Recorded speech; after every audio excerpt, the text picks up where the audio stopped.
In 1749, Charles Wesley, one of the founders of the Methodist movement, published a collection of hymns and sacred poems called, wait for it, Hymns and Sacred Poems. Creative. Maybe you've read it. It was, of course, not the first collection that he published, nor would it be his last. Some will know that in his lifetime, Charles Wesley published more than 4,500 hymns, and that's not including the 3,000 or so that he left behind in manuscript form at his death. You would even know a few. Love divine, all loves excelling, Christ the Lord is risen today. Oh, for 1,000 tongues to sing, come thou long expected Jesus. Don't worry, I won't go through all of them. The point is, he was prolific. In fact, some credit the long-term success of the Methodist movement itself to Charles Wesley, because it was through his hymns that people learned what we believe. Anticipate your heaven below and own that love is heaven. Anticipate your heaven below and own that love is heaven. Beautiful. But it turns out that tucked away in that 1749 collection was an obscure hymn that for 30 years nobody used. For 30 years nobody sang until 1780, that is, when Charles's brother, John Wesley, better known to some, decided to include it in a collection of hymns for the people called Methodists that he called, you guessed it, Hymns for the People Called Methodist. Something to be said for just calling it like it is. He included it in that particular collection with a special instruction. His version of the hymn, he said, you should use, you Methodists, at the start of every annual gathering. The idea was that by pausing for a moment to sing this hymn and reflect on the year past, their time away from one another, they might find a way to honor their losses, to celebrate their successes, and to, above all else, remember God's grace made known in Jesus Christ. And are we yet alive and see each other's face? Glory and praise to Jesus give for his redeeming grace. What conflicts have we passed? What troubles have we seen? Troubles have we passed? The conflict, the troubles without, the fighting without, and pain within, since we assembled last. Let me just try that again. It's to the same tune as blessed be the tie that binds. And are we yet alive and see each other's face? Praise and glory to Jesus give for his redeeming grace. What troubles have we seen? What conflicts have we passed? Fightings without and fears within since we assembled last. And so it is that since for 241 years at every gathering of every annual conference, around every Methodist denomination, around every part of the world, they have gathered to sing that very hymn. They've gathered to sing it together. We can almost picture the circuit riders who would gather together, Francis Asbury being one of them, the namesake for our own church. They would gather together and be able to look one another in the eye. They never found a home for themselves, and yet would somehow manage to come back together once a year to be able to look around the room and see each other face to face, to remember that they weren't alone, and to ask that old question, and are we yet alive? It was a way to look back over the hard year that they had just faced and recognize that though they had suffered the slings and arrows, though they had been on their own, they were not indeed alone. Sometimes, as we know, we need that reminder, especially after a hard year. We need the reminder that we're not alone, especially after we haven't been able to see each other face to face, especially after we haven't been able to look upon one another. Sure, the live stream is great, right? It's kept us going, and thank God to everyone who has helped make it possible. God bless you. But as we were reminded this morning as we gathered, it isn't quite the same as seeing one another face to face. Sure, this is great, but it's not quite the same. Today we had at 9 o'clock our first service for those who wanted to come and be in person. We will have others as we move forward, and we will slowly start to find our way back in, but we didn't have everybody. Some of you weren't there, and that's okay. We have to be careful in our return, just as we were careful in our departure, though now we have a little more time to plan. Some will remember that the last service we held, a full service in this space, was on March 8th, 2020, when we installed the Reverend Susan Schaefer as our senior minister emerita. We had some vague notion that there was a storm brewing, but no clue as to the magnitude we were about to face. We went from 3 full services that day to over a year of empty pews, to over a year of the only way to access this service being over the live stream or the phone or the radio, to over a year of worshiping on our own, if not alone.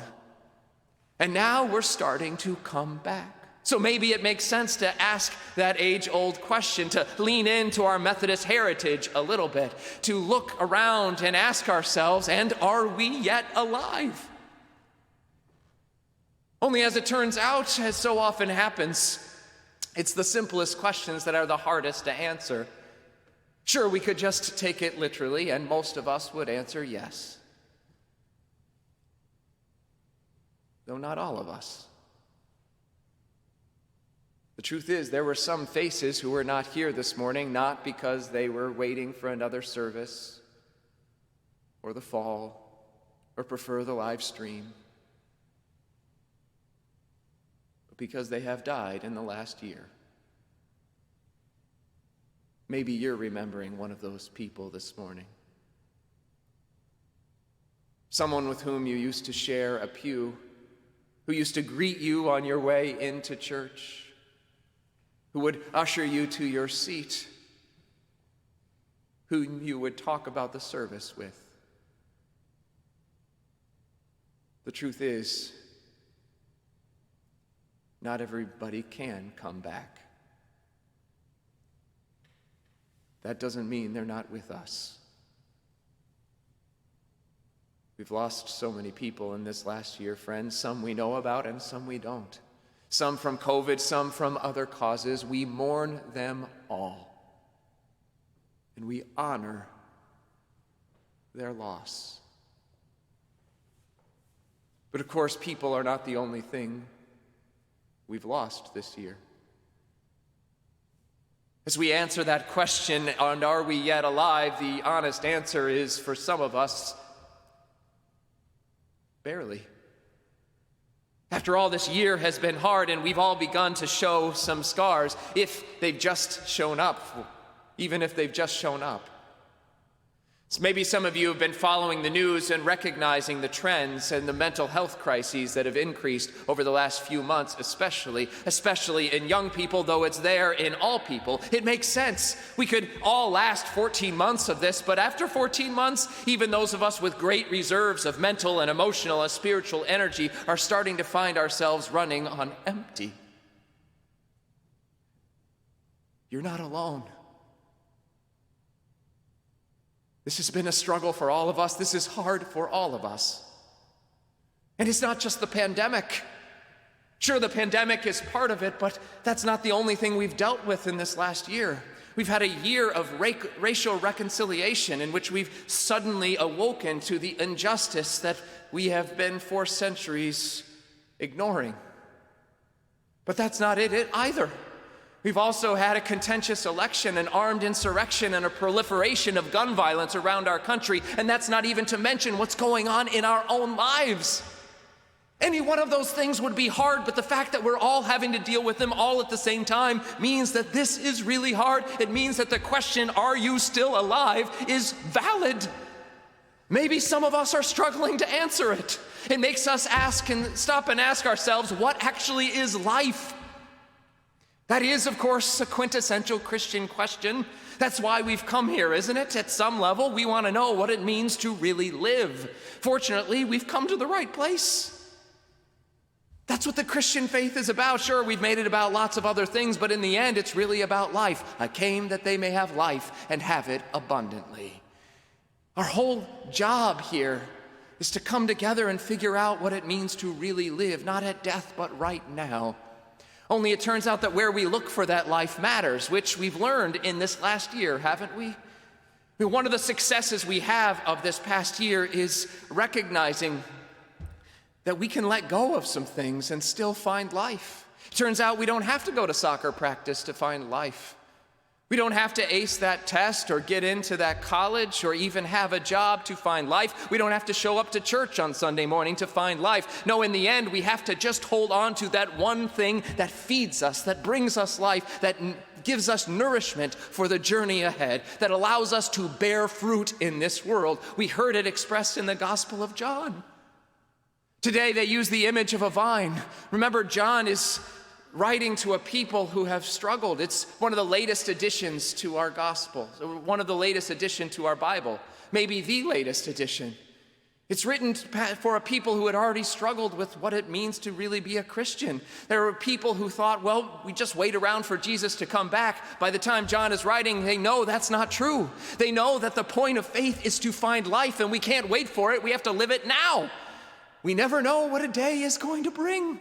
Certainly we've learned that in this last year. In this passage today, he uses that image of the vine. I am the vine, you are the branches. Those who abide in me, and I in them, will bear much fruit. We find fruit when we latch on to that thing which nourishes us.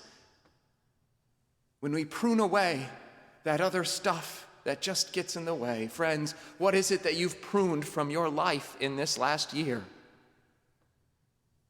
Did you miss all of it? As we begin to slowly reopen, to return to worship, to come back into those spaces that we have left for so long, maybe we ought to consider carefully before we reach down and pick up those things again. Maybe we ought to recognize that not everything we let go of do we need to pick back up. Maybe it's time to only hold on to those things that actually bring us life. And who knows, if we do so well, we just might find that we bear more fruit. The good news is that even if we struggle, even if we reach down and pick back up all of those bad habits we've left behind, even if we have a hard time releasing the grasp we have, there is still God's grace. That even if we walk away from everybody else, God will not leave us alone. And as we've learned this last year, we can do a lot if we know we don't have to do it alone. What conflicts have we seen? What troubles have we passed? The fightings without and the fear within since we assembled last. We've done it, friends. We've paused for a moment, as Wesley suggested, after a year of being apart, so that we might honor our losses, celebrate our successes, and above all else, remember God's grace. Now comes the hard part. For us to head out into the world, not waiting for one time a year, not waiting for the song to be sung, but to look at the way we live our life day by day, hour by hour, moment by moment, and to consider how we spend our time and to keep asking ourselves over and over again, and are we yet alive? May it be so. Amen.